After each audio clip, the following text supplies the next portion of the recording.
Hey guys, I'm Sjele, or Sjeletyven for more advanced users. I play Warlock mainly in Method, but I've been known to dabble in a bit of multiclassing, and I play a lot of Mythic Plus. In this video today, we'll be discussing the Season 1 of Dragonflight, and specifically the dungeons that were played, and what I think should change for Season 2.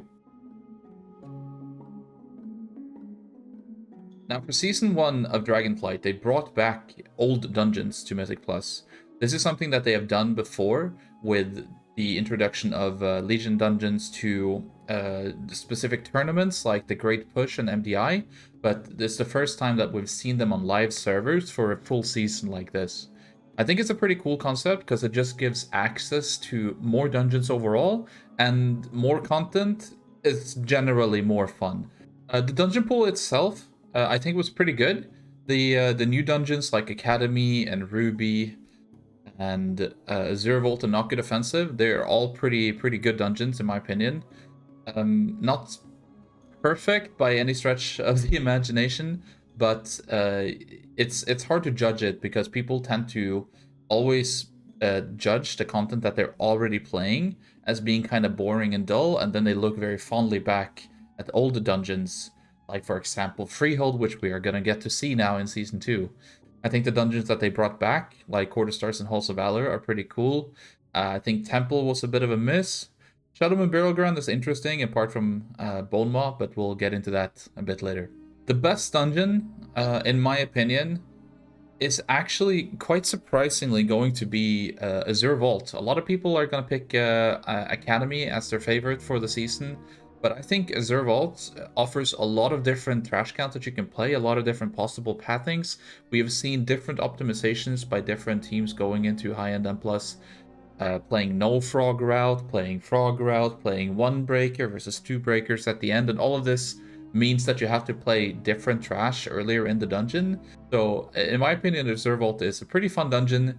If it wasn't for the really long run backs if you die. But apart from that, I think Azure Vault is probably my favorite dungeon of the season. I have had a lot of fun in there doing big pulls and big dam. Getting into like dungeon specific feedback here.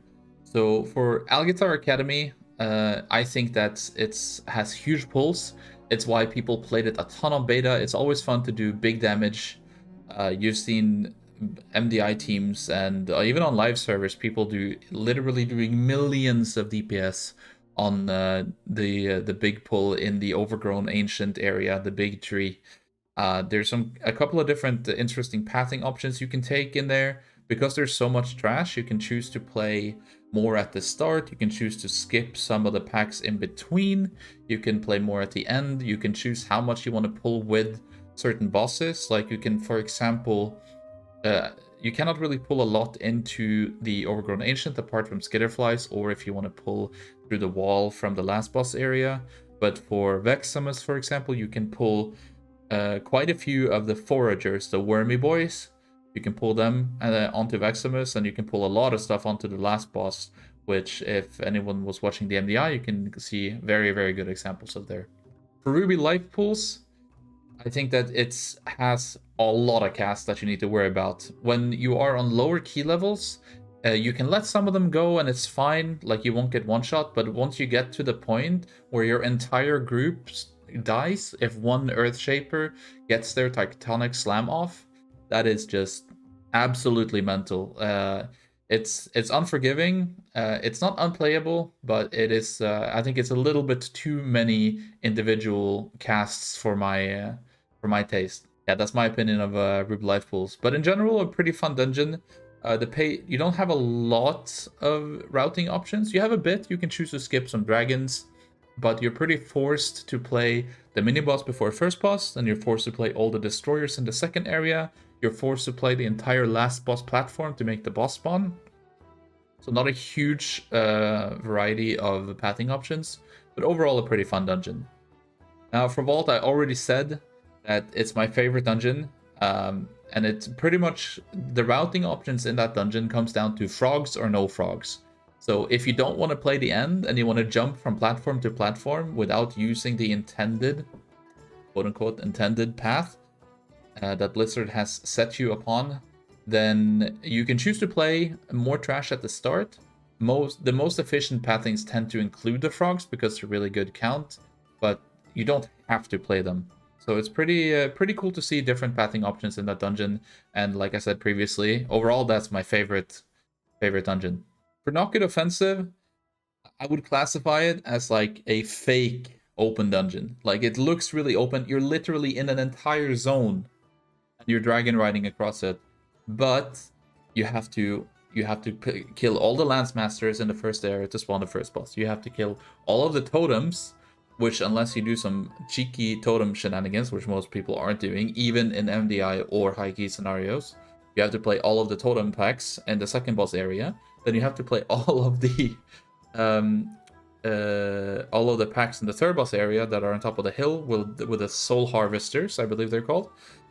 And then at the end, you kind of have to play the 2 mobs that are guarding the last boss room, unless you want to get into some cheeky vanish or shadow meld or feign death techniques that you can do to pull them. Then you pull the boss, then you feign death the mobs, and then they won't chain because they will chain combat with the boss if you just pull the boss.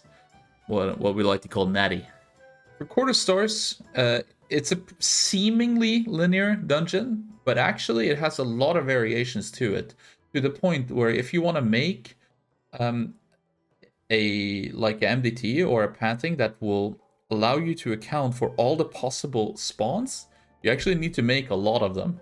But the whole point is that you have different races or professions that can unlock different things in the dungeon, and based on what is available to you in that specific key, because it changes every key, you will have a different path through the dungeon. Kind of cool, I guess. It's a little bit annoying to deal with when it comes to high key pushing, but I think it's Quarter Stars is pretty underrated in terms of being a so-called fake or a seemingly linear dungeon when it's actually not that linear. For Halls of Valor, it's a lot of pathing options. You can choose to go Fenrir first, you can choose to go Herja first, you can skip the 3 mobs in front of Herja, you can play them. You can play wolves. You can play wolves on a bug spot. You can play no wolves. You can snap wolves. You can play bears. You can play no bears. You can play bears with bulls. You can play bulls with bears. You can play bulls with dragon. You can play the big mobs that I forgot the name of because no one ever plays them, but you can technically play them. So there's actually a ton of different things you can do in halls. And I think that is really, really cool. Super excited to see Halls come back. It was one of my favorite dungeons from Legion, and I still remember depleting on the last boss because I stood on top of a rune as we got the assignments. For Shadow Moon, it's quite a lot of paths that you can take through Shadow Moon as well, because there is a surprisingly amount of trash that is actually playable before the first boss. I think you can enter the first boss room with like 50% trash count or something like that. It's really, really a lot of trash that you can play. But it's quite a bit of options in there, apart from you have to kill the 2 worms before Bone Maw, and you have to kill the 2 elementals before last boss to get down to the last boss. But apart from that, there is a lot of options, so that's pretty cool. And apart from Bone Maw being a horrible, horrible fight, really bad, like really, really, really bad. Apart from that, I think it's pretty good. Now we get to the last one, Temple. Temple is just super linear. I don't necessarily dislike the mobs in Temple. Like the general mechanics and flow of the dungeon is cool, but you have absolutely no choice in there. You literally just play the dungeon, and the only thing that you change is if you don't have a shroud to skip the 2 pandas leading into Lorewalker. If you don't have a rogue or any way to skip that the 2 pandas and the 1 hunting Shah in there, then you're just gonna pull the patrolling mobs from the opposite side of the 3rd boss room where you come in. They should just add more trash so that you can add more trash, and also add ways to skip stuff, like a hidden passage would be cool. Like, let's say you kill the 2nd boss, and then you can choose to take a hidden passage to go into the 3rd boss area if you have killed enough trash to do so, right? Could be a fun thing like that, but for now, or I mean, until the season is over, because they're not gonna make any changes this late, it is just kill the stuff and then you're done. So not very fun pathing-wise, but overall decent dungeon in terms of just the mechanics and the flow of the bosses and trash in terms of difficulty. For the seasonal affix, we got Thundering this season, and a lot of people don't like Thundering. Me personally, I actually like Thundering, although I think it should have been redesigned a bit. It is a little too unforgiving, especially on higher key levels, because if you get stunned, the dot that you take, in addition to being stunned, just does so much damage that it's almost like guaranteed death in any scenario. So I would have liked to see it be something, let's say, for example, that it gives you 10 seconds to clear instead of 15, but you gain the damage buff instantly, but you also gain the damage buff 10 seconds after you clear. So even if you clear early, you still have the benefit of being able to do the mechanic correctly for a bit afterwards. It wouldn't really do anything bad to dungeons, I think. It would just make it a little bit more lenient, and you wouldn't be claiming your team, which you shouldn't do, but people wouldn't be just harping on each other for clearing Thundering early when they were in cooldowns, because that's just not a fun thing to do. So for me personally, I thought it was a good seasonal affix, but I understand why people are frustrated with it, and I wish that it was designed a little bit differently to make it more lenient for more people.